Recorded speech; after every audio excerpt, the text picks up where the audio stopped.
We are rotating.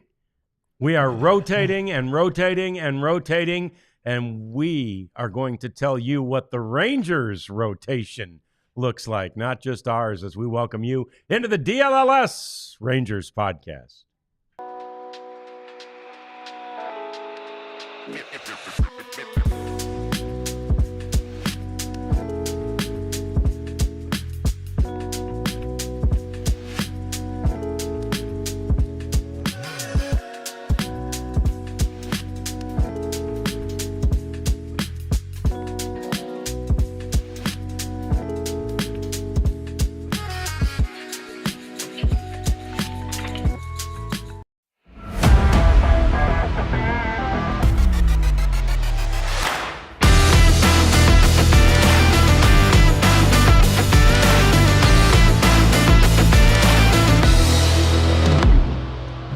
Could it be the six-man rotation? We've got that to talk about during the course of the program today. There are options. There are arms. There is a possibility, and there could be a greater possibility if the Rangers were able to land Roki Sasaki. So we'll talk about all that. Let's talk rotation today. It's a day to talk pitching with Jeff Wilson and me, John Radigan. It's the DLLS Rangers podcast. We got the prophet Elijah Smith over here pulling all this stuff together for us. And we've got you. Please join us and chat with us and like us and subscribe to us. And we're going to get this show started with pitching rotation talk. Now, yesterday, Jeff made the bold prediction that Cody Bradford would be the fifth starter this year. So we, with that in mind, I put together, sort of the rotation for this year. Okay. DeGrom, Eovaldi, Gray, Malley, and Cody Bradford, right? Okay. You okay with that? So no Rocker for you. Oh, Rocker. Malley's got to be replaced by Rocker then, doesn't Well, he? man, Malley's making $17.5 million this year. So then where do you go? That's a great point. If you've got Cody in there at the fifth starter, where do you go? Well, you got to manage these innings. And maybe it doesn't hurt Kumar Rocker if he spends a month at AAA, and where he's going to pitch once a week.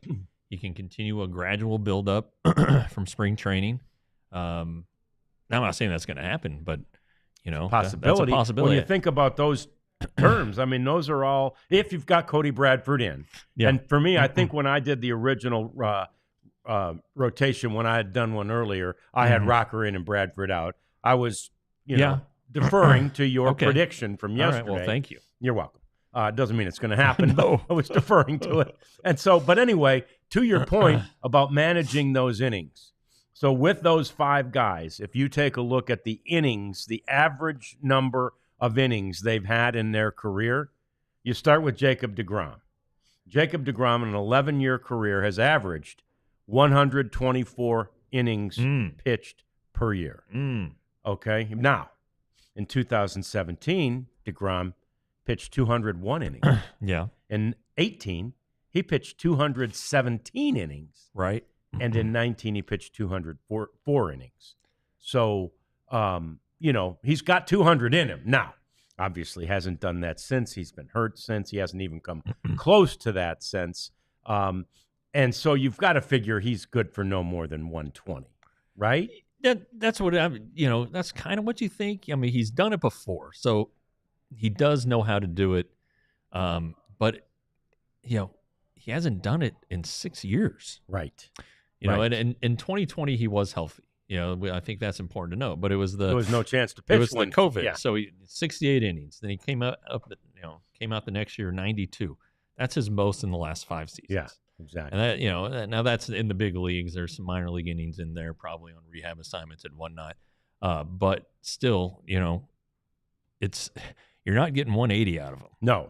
And probably not 150. I mean, just because you're trying to manage him, right? Yeah. Be nice to get 150. Yeah. Be nice to get 200 again. Does a guy like him ever have 200 in him again? I don't know if anybody does. Does anybody have 200 in him again?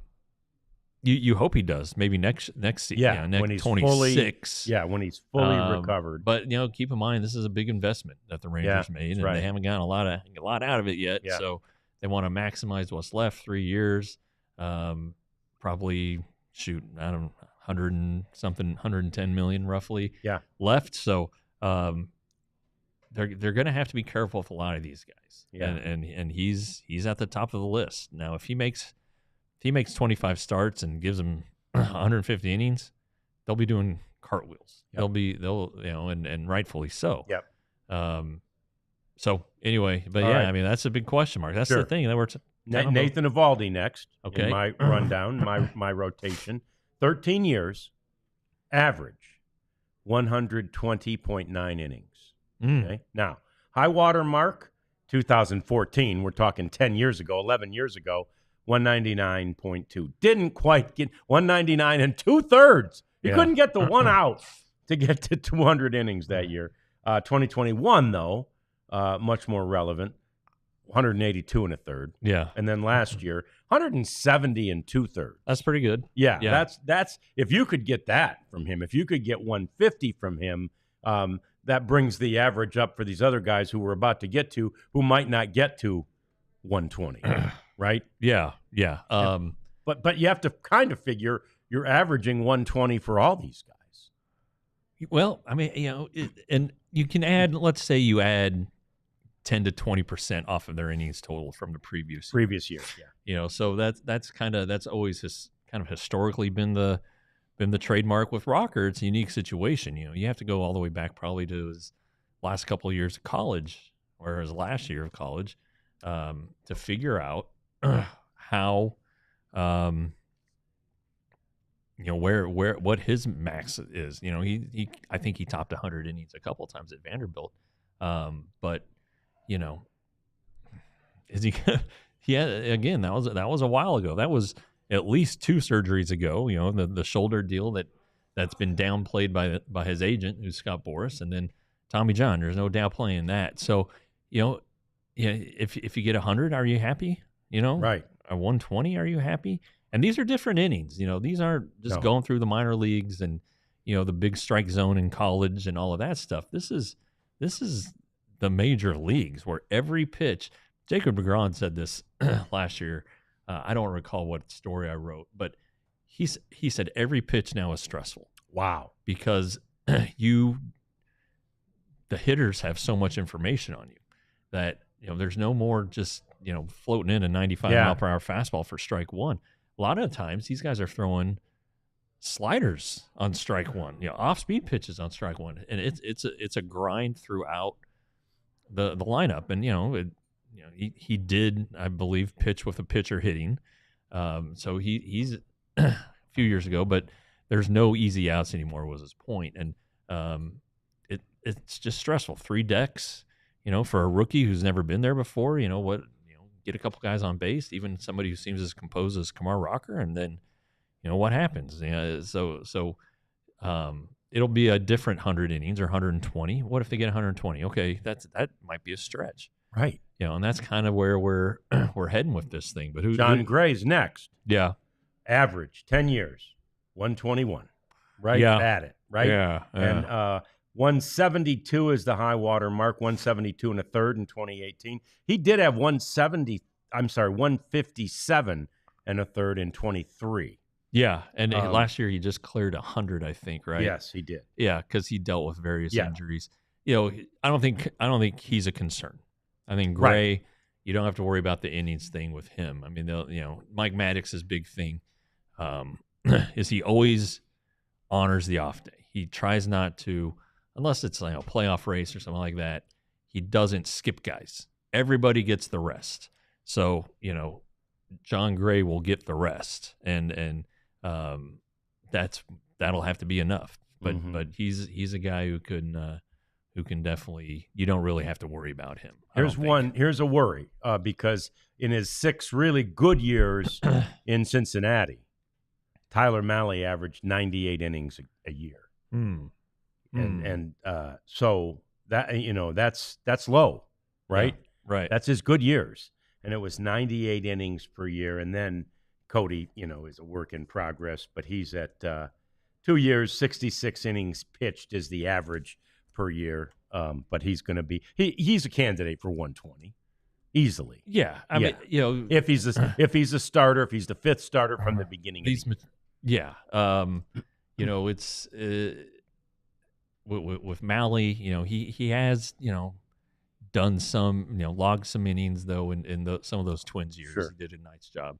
But again, he threw, for about a month in 23 before he had his Tommy John. He comes back last year, works 10 big league innings, 12 and 2/3 big league innings, and then has a shoulder problem, which isn't unusual, right?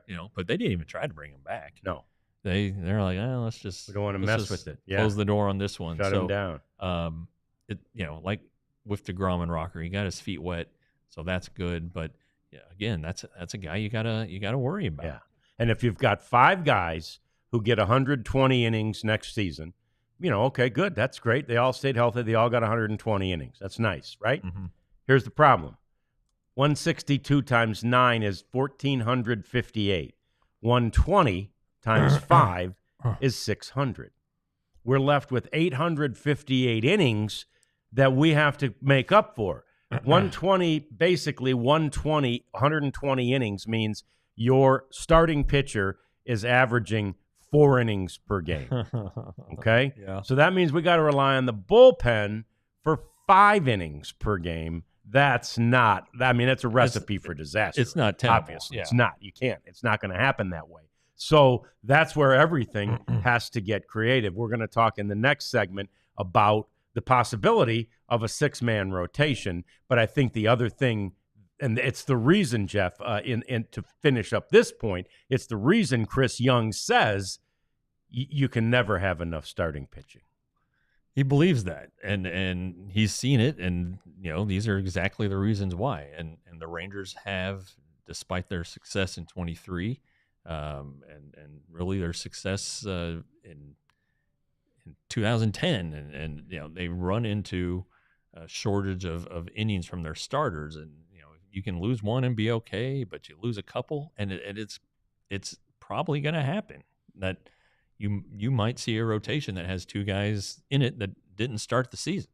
Doesn't mean it's a bad season. It's just one of those baseball things. But you look back at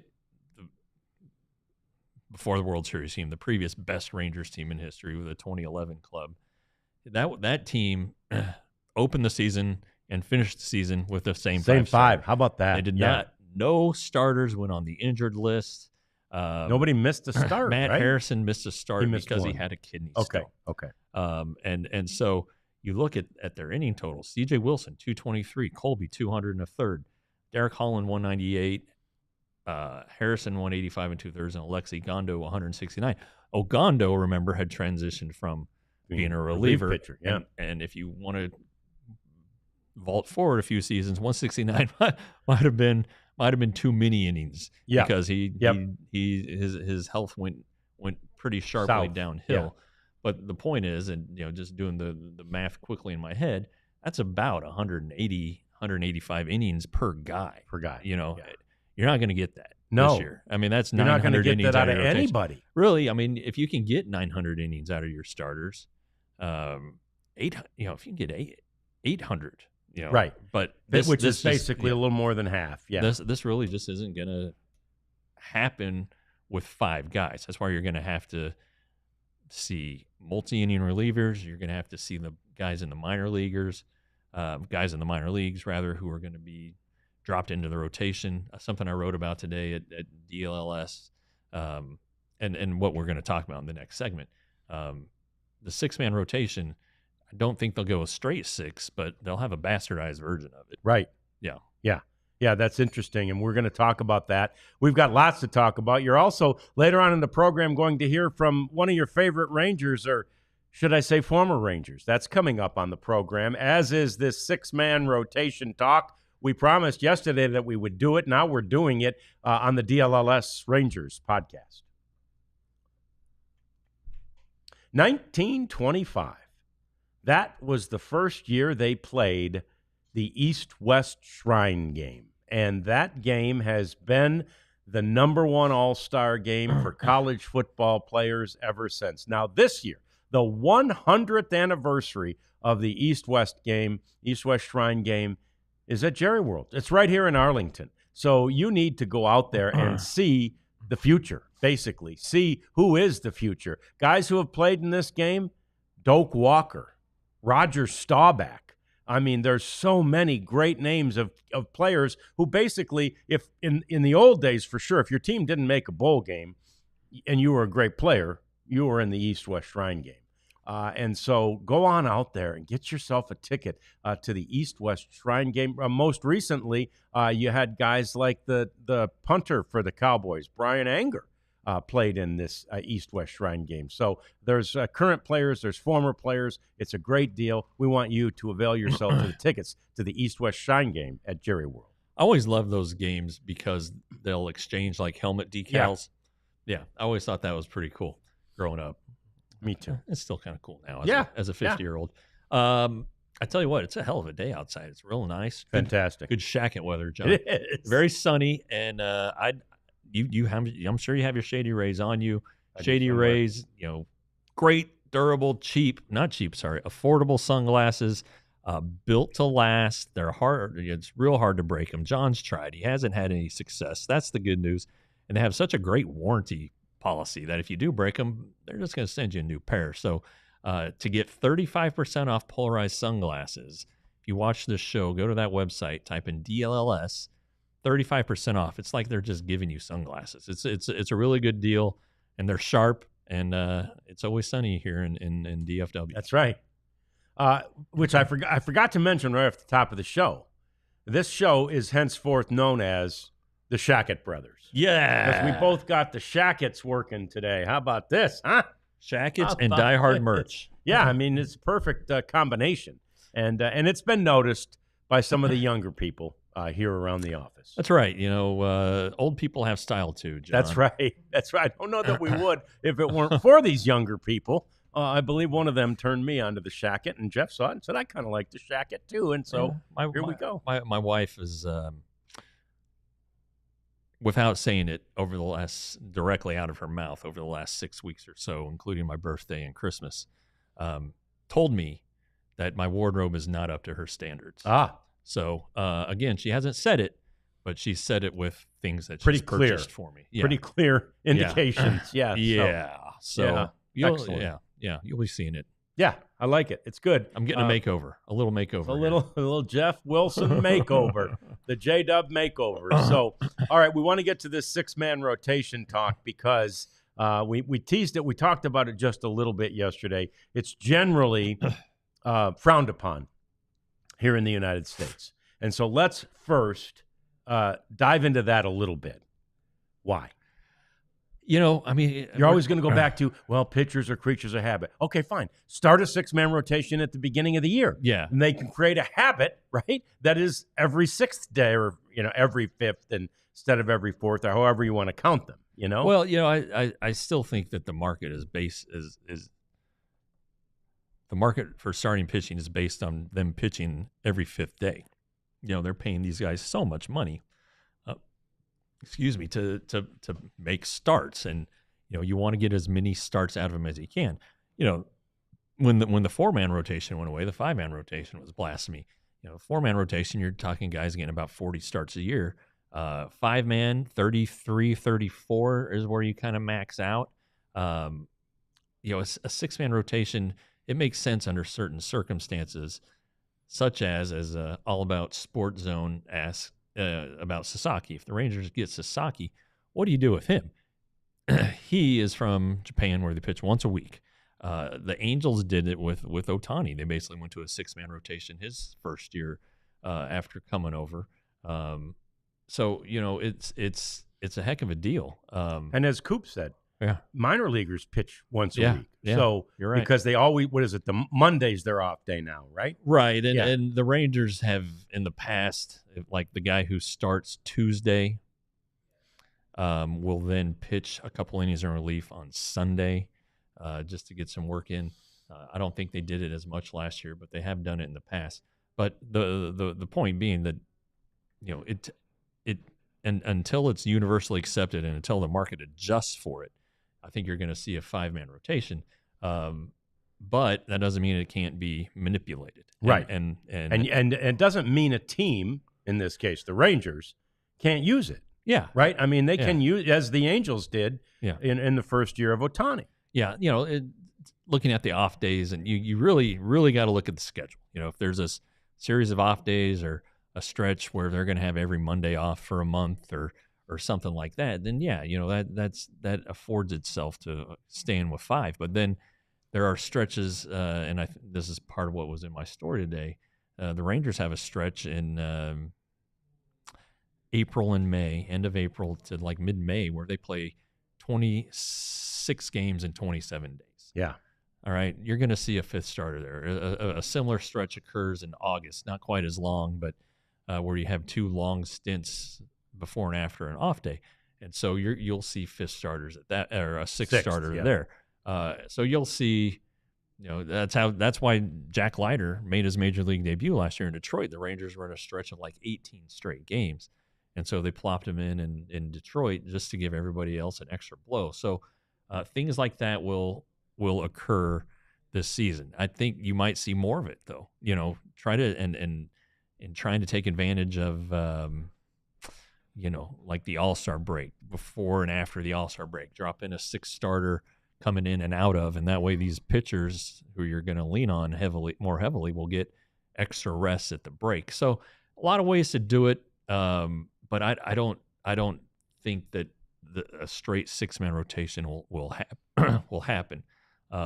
You do have to preserve your starting depth too. If you have 6 guys, how many guys do you have behind them in the minors? Especially if you're short on innings and you have to have a couple guys like Dane Dunning in the bullpen to piggyback Rocker or DeGrom, who are short on innings. So after that, you have some guys who. Emiliano Toyoto, for instance, who hasn't pitched above Double-A. Dane Acker also hasn't pitched above Double-A. He's not even on the 40-man roster. Jack Leiter, is he going to be in the bullpen to start the year? Or is he going to be at Triple-A starting and keep preserving some depth? And you see some of the minor league non-roster deals that the Rangers have made lately, guys who add to the upper level of the farm system and know what their roles are going to be, understand it, and are ready and keep pitching in the minor leagues in case something happens and a starter is needed. It's just a tricky thing, the 6-man rotation, but you will see a form of it multiple times throughout the 25 season. Yeah, and again, I think if the Rangers are fortunate enough to get Sasaki, I think that elevates the level, right? The number of times that you may see that and that you may see it used. Maybe not just out of that absolute necessity in that case, but in deference to him to try and make sure that he's only getting that, comfortable 1 start per week. Yeah. But you gotta at some point, if you're going to be leaning on this guy here in future seasons, he's got to learn how to do it. True. So, I think that, and we're not talking about a guy that threw 200 innings in Japan. I think his career high is 126 or 129, something like that. And again, that is kind of by design though in Japan, where they just pitch once a week. But last year I don't think he cleared 100 innings. Because he was dealing with stuff. So he is great. He has great stuff that scouts drool over, and every team in the not every team, apparently 20 teams. Yeah, only wanted him. 10 teams didn't want him. But it's just that's just another wrinkle that'll be added. He would be another starter, yes, but he'd be another starter who's short on innings. And frankly, he is going to sign and be added to the 40-man roster at the end of spring training. But you know what? He's going to have options to the minor leagues. Sure. And some of the reporters in Japan I've talked to, he's not against pitching in the minor leagues, and he wasn't early in his career in Japan. He actually wanted to help with the proper buildup and everything. So, look, I'm not saying it would happen if the Rangers signed him that they would option the guy, but they could. They absolutely could, and you're right, probably wouldn't. Like they don't want to, they don't want to make the guy mad, right? Yeah. Because, but that said, I think Joel Wolf said this last interview, the conference call that he had.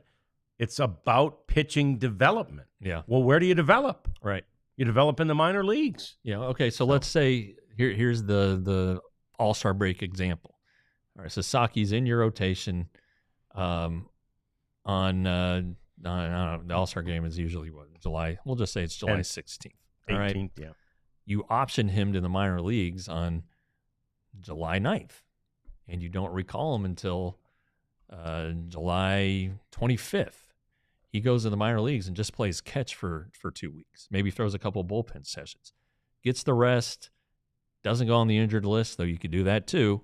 But you could do that with Kumar Rocker. You can do with Jack Leiter. So it's there are a lot of ways to do this. It's not it's complicated. It's not linear, right? And the Rangers though have Mike Maddox, who's done it, who draws it up, starts drawing it up about this time of the year. They'll have Chris Young, who has been obviously a major league pitcher, and Bruce Bochy, who's probably seen just about everything in his time as a major league manager and as a player. I mean, he goes back to the 4-man rotation days. Sure. So it'll be something that it's gonna be a ongoing storyline all year, how they're going to fill their innings. It is because of let's look at the graphic you put together about innings pitched by the starters last year, and you just see what the Rangers are up against. You've only got Nathan Eovaldi, and again, I said nobody's going to get 180 this year. If Evo gets the normal 10 to 20% more, he'll be over 180. But other than that, I think he's your only candidate to be over 180. You look at the innings pitched by everybody else, and there's no candidate there for a 180. I mean, they'd blow out their arm. Yeah. It's and that goes back to our DeGrom talk. He's done 200 before, but by God, it was a long time ago. Yeah. The thing with Eovaldi, in theory, he's gonna, he could probably add. He could probably get to 200. He really probably could. But, when's the last time that he didn't go on the injured list? Right. I mean, it's not like he's I would go probably 21. He made 32 starts in 21. Yeah. Career high 30, not a career high. Career high was in 33 starts. So, yeah. And that's the year he had 199 and 2/3. Yeah. So 1 out away. 20, 25, and 29 starts each of the past 3 seasons. So, 170 is looking pretty good. Yes. Yeah. Yeah. I think every Ranger fan should be and would be, I think, happy with 170. I mean, if you could average 170, which again, you can't, but if you could average 170 out of your 5 starters, or however you make up those 5 starters, even if it were a combination of guys, you'd be pretty happy because you're not having, even if it were guys piggybacking on each other. Lots of talk in the chat about Dane Dunning. We haven't forgotten about Dane Dunning. We haven't forgotten about Kumar Rocker, even though our rotation that we were working from today includes Cody Bradford. But if Kumar Rocker's in the rotation, well, then Cody Bradford's probably out, and so we won't forget about him either, right? I mean, these are all candidates to, as Jeff says, enhance that starting pitching depth. Right, and I could see them now, looking at these numbers, really for the first time, you could see the need to add a starter. Yes, you really could, and we'll see how it plays out. But man, they've got a lot to do. So much to figure, and that's why we had the report yesterday. It was one of the people in the chat, and we appreciated it. Said that the Athletic was reporting that the Rangers are one of 6 teams, that are in talks with Jack Flaherty's people. Well, yeah, they said, is that possible? I said, yeah, it is, and now it seems even more possible. Besides the fact that Chris Young always says you can never have enough starting pitching. Right, and the Rangers are going to run into financial considerations, and of course. So it's I don't think it's incredibly likely. Like Jose Urena is still a free agent. Yeah, he pitched 109 innings last year for the Rangers. All right, I mean. That's they could use those innings. They could use that guy. Yep. So there is a lot to talk about with the rotation. And coming up next, we continue talking starting pitching as we get to our Who's Pitching segment of the program. Plus, we'll get to that former favorite Ranger of yours, who we heard from today. It's all coming up. It's the DLLS Rangers podcast. We talked about this yesterday. Game Time is the place to go when you need tickets and need them fast. Yes. And then hey, I'm going to guess that the East West Shrine game will have tickets available. You'll have tickets available on Game Time. Game Time. Download the app. It's fantastic. It's not just sporting events. It's theater, like John has experienced. Music concerts, like Abby has experienced. And the best thing, in my opinion, is the all-in pricing. The price you see is the price you get at checkout. No, blows below the belt when you go to hit the pay button and see $80 extra in charges and you didn't know about. So they also have a feature where you can see the view from your seat, so you don't buy a ticket right behind a standard or a post of some sort. So download the Game Time app today. 20% off your first purchase with the code DLLS. Terms apply. See Game Time app today. And what time is it, John? Game time. There you go. There you go. All right. So I had a FOCO experience today. We had purchased a couple of things from FOCO for the holidays and had them under the tree, and they didn't fit. Oh. So I was finally, Johnny on the spot, if you will, this morning and got to the returning of them. And that's the one reason I'm always reluctant to buy clothing online. I still am. Yeah. Just because of the return thing. It just seems hard. It's not hard. It's not hard. It was so easy. And so even if you get something that's not quite the right size from FOCO, just send it back. It was a real easy process. So that's a very strong benefit for a company that has anything you'd want in your favorite team's apparel, anything you'd want in your favorite team's knickknacks. They've got it all. It's a great website, FOCO.com. Go there and get 10% off your first order by using the code DLLS. It's FOCO for you. All right, let's keep talking starting pitching, and a couple of questions in there. Any more trades coming from Brandon? Yeah, I mean, yes, there are, because of course there are, but it may be for the closer. Chris Young, when I asked him on the day that they introduced Jock Peterson, hey, the closer market hasn't done anything, and he started into an answer, but the first thing he brought up was, don't forget the possibility of trades, right? So it's on his mind. And it wouldn't surprise us if a trade were possible there, for sure. Yeah, and again, and building on yesterday, the market hasn't moved on those closers. And when it does, is it too expensive for the Rangers? So then you go to your other currency, which is prospects, and you find a guy, and the Ryan Halsey from the Cardinals is the main guy who seems to be available, but I'm sure that the Rangers will have some competition there.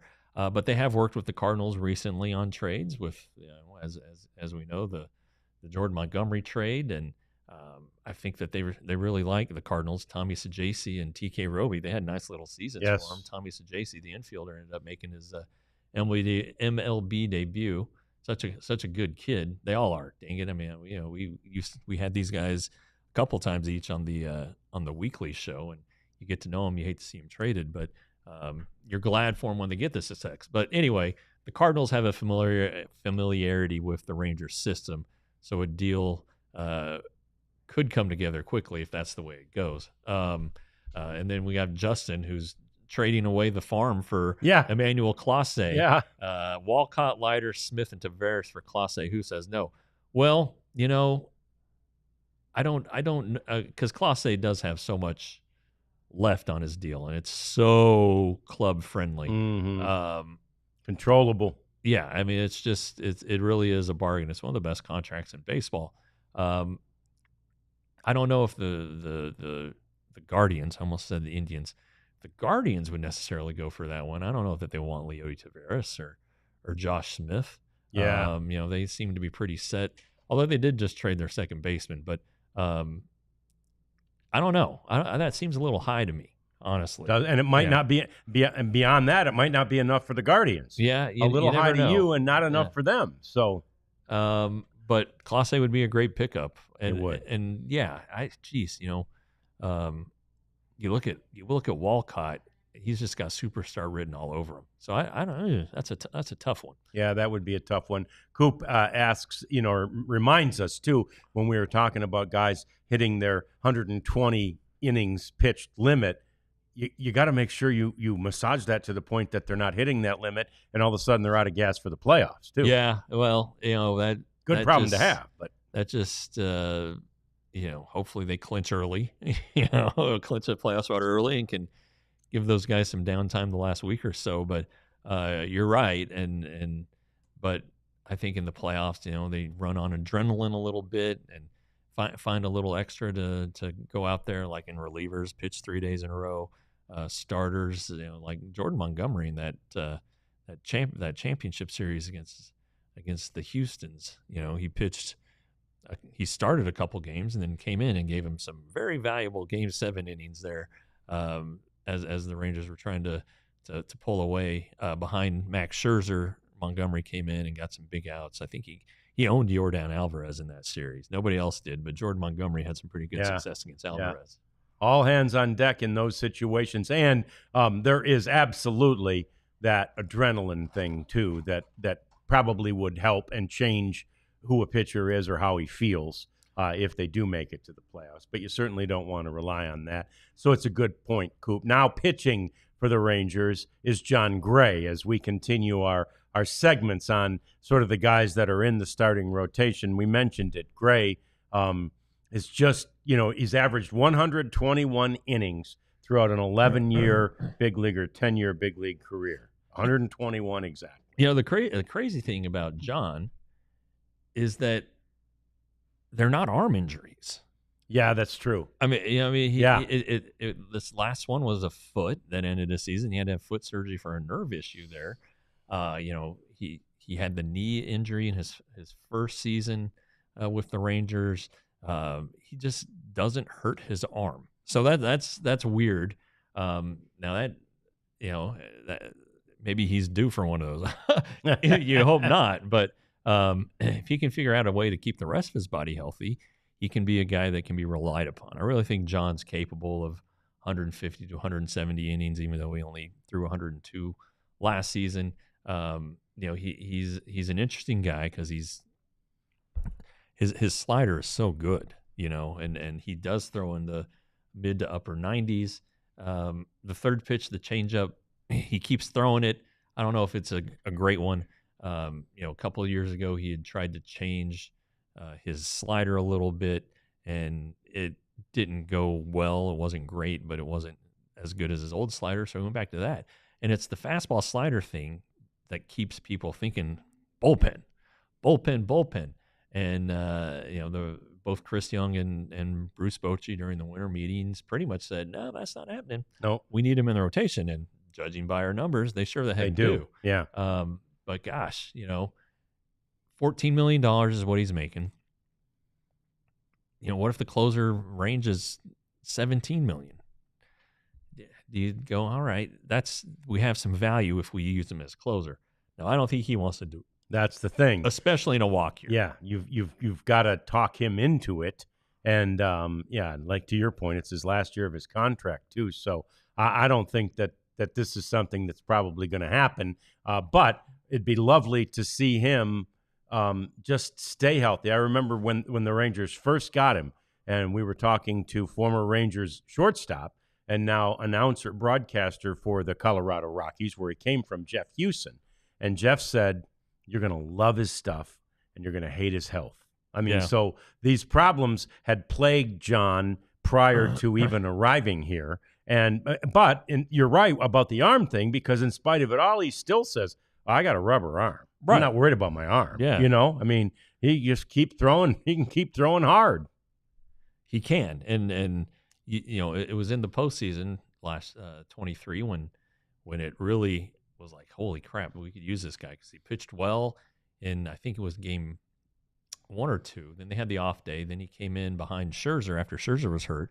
It was just lights out. Yeah. It was fantastic. Yeah. And it's overpowering stuff, and he was so efficient with it too. I mean, we're like, well, maybe he goes back out for a fourth inning, but it was to the point in the game, I think, where the Rangers felt good about their, the Chapman Spores Leclerc combination there.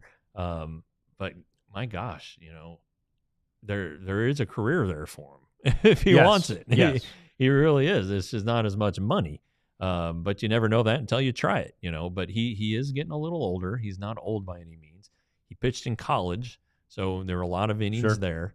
Not as many in the minors, that kind of offset that, but it's just, with the numbers that we've broken down and the talk in our first two segments, just using him as a reliever doesn't make sense for this team unless they do something else. Right. Maybe if they sign Sasaki, it becomes a greater possibility because, again, we're right now leaving two pretty good pitchers out. Like right now we're leaving Dunning and Rocker out of our top 5 rotation, or you're going to leave Cody Bradford and Rocker. Cody Bradford and Dunning out of that rotation if you put Rocker in there. I mean, you've got a plethora, which is a great thing and a great word, by the way, a plethora of good arms. Yeah, and and finances are involved. Tyler Mahle, like we talked about, $17 million. He's making a pile of money this year. Well, you don't want him to be your 7th inning guy for that price. You gotta get the value right. When Brendan asks about trades, sure, there could be trades coming if you can get a closer. Now the Rangers might have to eat some salary. I don't know. If they were to trade Mahle, I don't know that anybody really wants him at that price point. He hasn't proven anything. Unless you're willing to go. Well, I don't even know. I mean, it just seems. I think you'd get pennies on the dollar back. Right, It wouldn't be a worthwhile trade because, again, nobody's real. Like, why am I going to take a chance on this guy if you guys don't want to take the chance on him? Right. Well, and I wonder, and this was something that was talked about in October and November. The Rangers were looking at ways to get Jordan Montgomery from the Diamondbacks, and to try to do it where the Diamondbacks pick up almost, all their all the salary. There had to be that point of it too. Well, I mean, what if you trade contract for contract? If you believe in Jordan Montgomery, he'll give you innings. He'll give you more than Mahle. Give you a left-hander in the rotation. I don't know. And then the Diamondbacks save $5 million, basically, right? Which is something. Sure. Right. Yeah. Or they give the Rangers the $5 million. However it is, it's.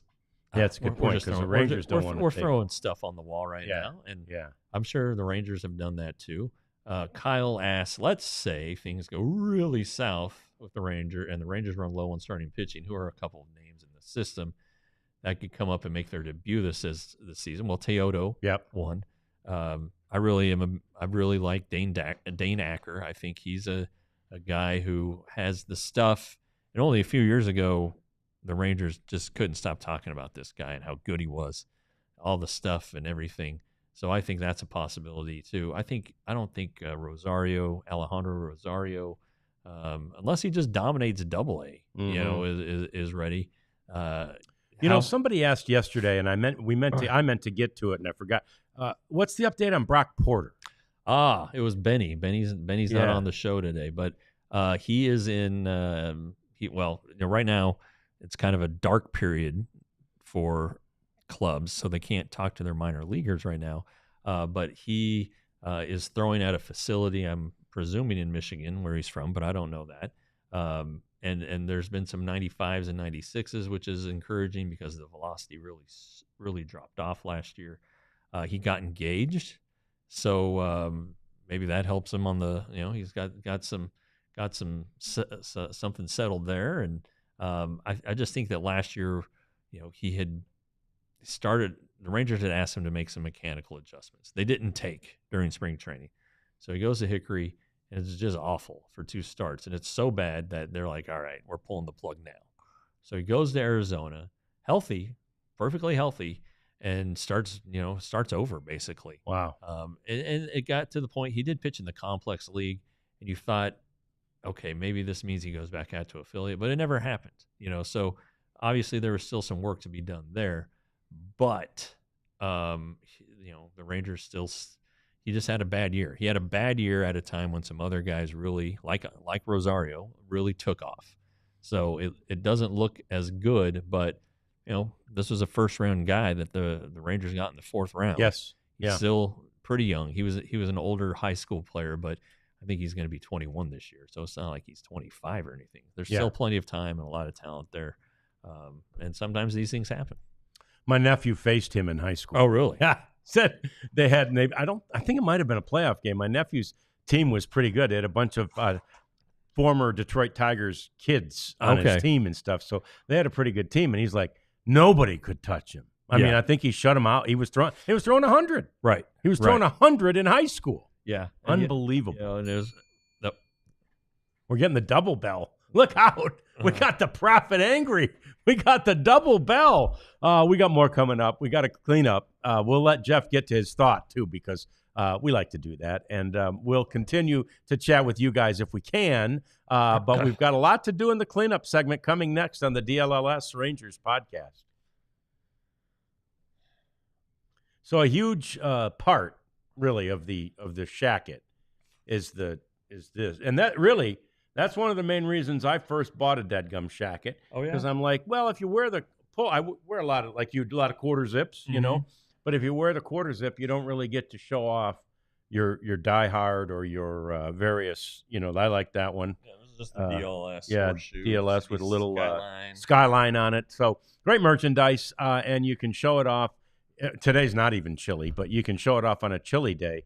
With a shacket, but right now we're not selling shackets yet, but we may need to work on that. Well, we are the Shacket brothers. Yeah, we're the Shacket brothers after all, so we got to work on that. Store.allcitynetwork.com is the place to go to get all of your DLLS merchandise. We got some great stuff coming on the design table right now, but I think around the start of baseball season we're going to have some great stuff too. But get a few of these now and realize just how good they are.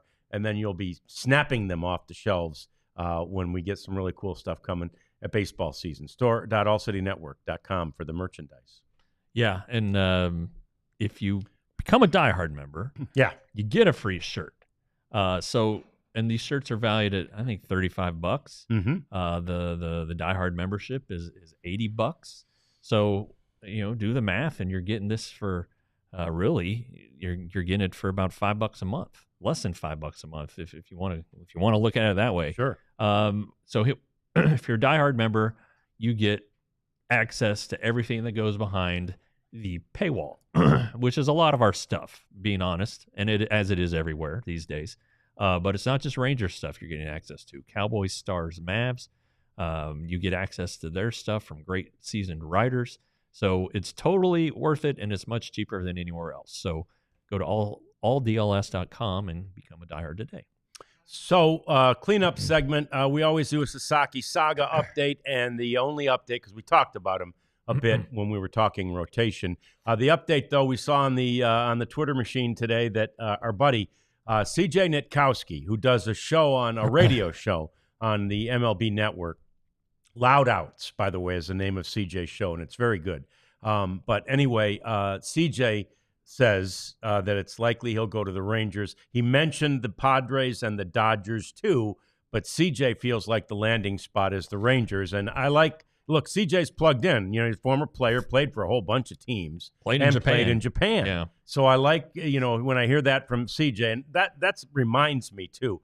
We'll get CJ on the show. Yeah. He's a good friend. He's a friend of yours too. And we'll get CJ on the show one of these days and just chat with him about everything. But loved hearing that from CJ Nitkowski. We've been saying it for a long time. He's still very plugged into the Rangers, even though he's doing now a great job for the Braves. And he's a little bit like Tim Hires, CJ.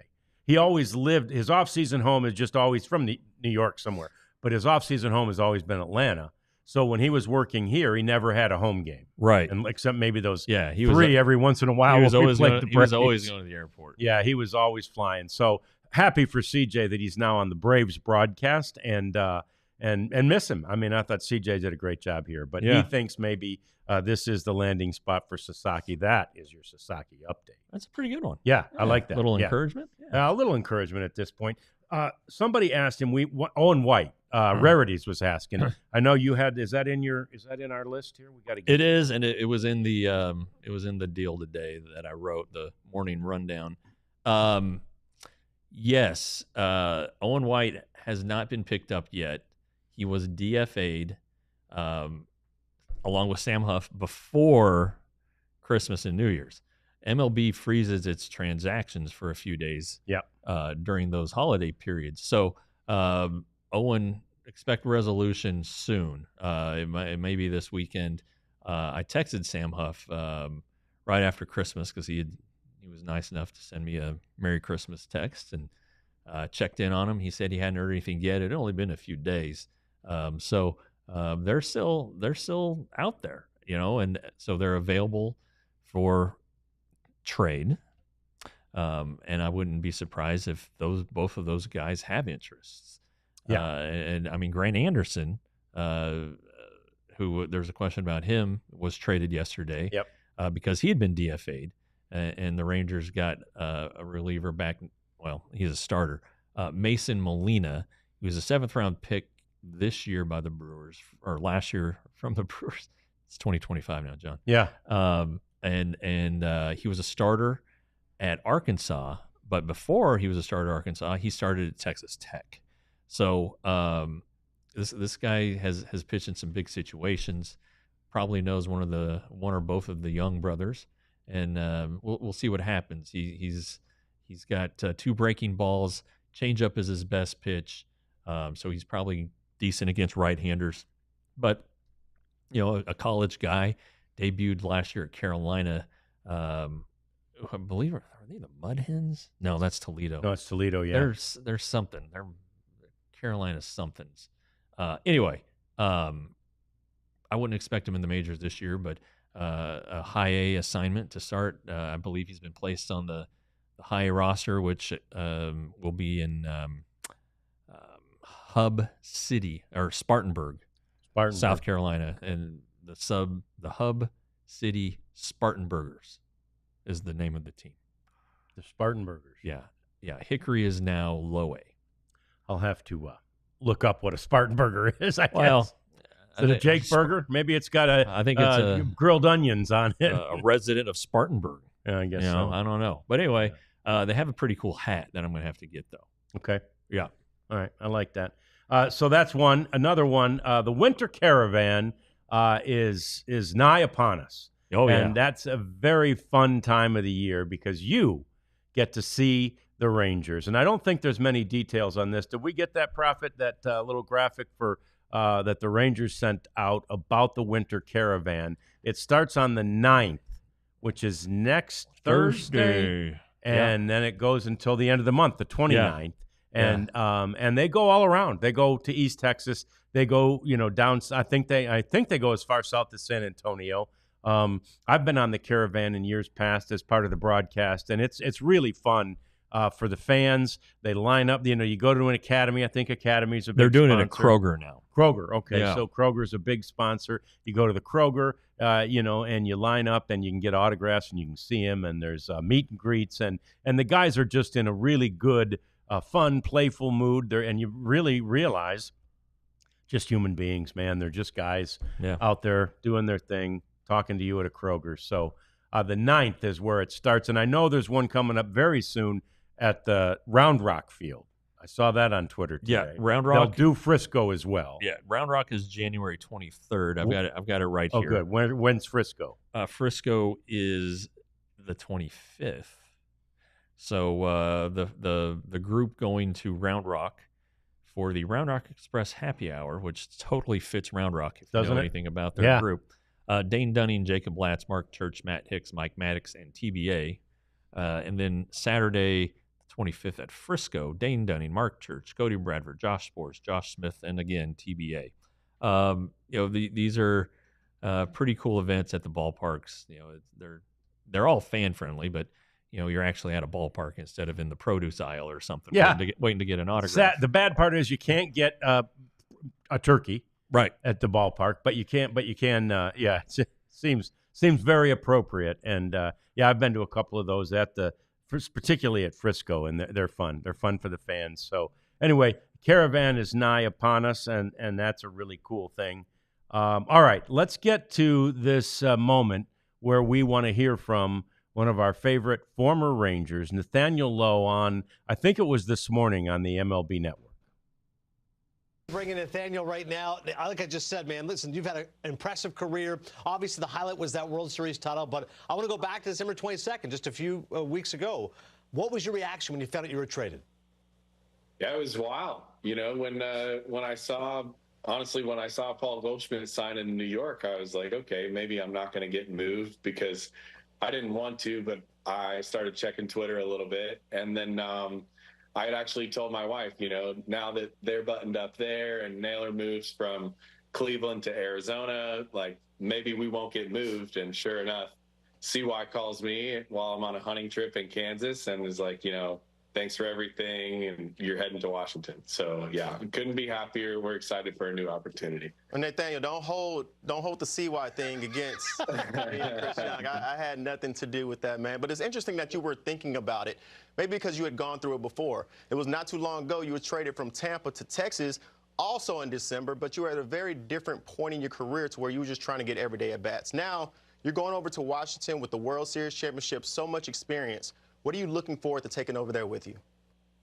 Man, it's a similar groundwork to the situation that I was put in when I got traded to Texas, right? We had a bunch of guys who were looking for routes in their career to get the most out of it, guys who were looking forward to becoming winning players. And it feels like there's a huge upside with this group that I'm getting put in Washington. So ideally, I can bring some experience from what it takes to win and what it took for us to win in Texas, and teach these young kids how to get after it and how to be winning players. I guess to that end, I'm excited for you to be there, but I'm also excited about the young players to be able to be around you. You and I have talked in the past, and it's always seemed that you were so intentional about every adjustment that you were making, especially at the plate. Is this the time of the offseason where you're already firing up? Do you know what you're trying to work on or what adjustments you're trying to make going into next season? Oh, yeah. And I try and not put it in front of my brain so that it doesn't dominate my entire winter. But you know how it goes, having the mix of work life and personal life and trying to do your best to get the most out of all of it. But now that the clock has turned and it's January, it feels like these last 6 weeks are going to disappear and turn into 6 days. So, yeah, we're getting after it. I got a pretty good idea of what I'd like to do to continue to improve on both sides of the ball, and ideally put together a season where I have a Gold Glove caliber year with a Silver Slugger year and help the team win. Yeah, we hope really good things for Nathaniel Lowe. Always liked him. That, by the way, is the other Chris Young who was interviewing him, the former Arizona Diamondback, who doesn't want to be blamed. Like, I'm CY, but I'm not that CY. Yeah, I run into that on Baseball Reference. When you type in Chris Young, It's like, all right, two guys, very similar playing periods. Yes. Chris Young, the Rangers' Chris Young, I believe, started his career sooner. So that's how you know. But yeah, it's that's pretty funny. That there's two Chris Youngs of that note. But we love Nathaniel Lowe, and again, love it that he was out hunting in Kansas when he got the news. That's right. A Georgia / Virginia / Rhode Island boy in Kansas hunting. Yep. Why not? Yeah. Right? Hey, why not? So anyway, we wish Nathaniel Lowe very well. We wish you very well for this weekend, because we won't see you again until Monday, by which time, by the way, all of our diehards, I could be a grandpa. Ooh, baby. By then. We don't know. We're in the final days before that happens. So if you see that I'm not here one day, it might be that I'm there welcoming a new grandchild into the world. But anyway, if I am gone, I won't be gone long, and I'll be anxious to see you again very soon. We appreciate you joining us today. And once again, for the other Shackett brother, I'm the Shackett brother, and we'll see you again Monday. Another edition of the DLLS Rangers podcast. We all silly like the mayor.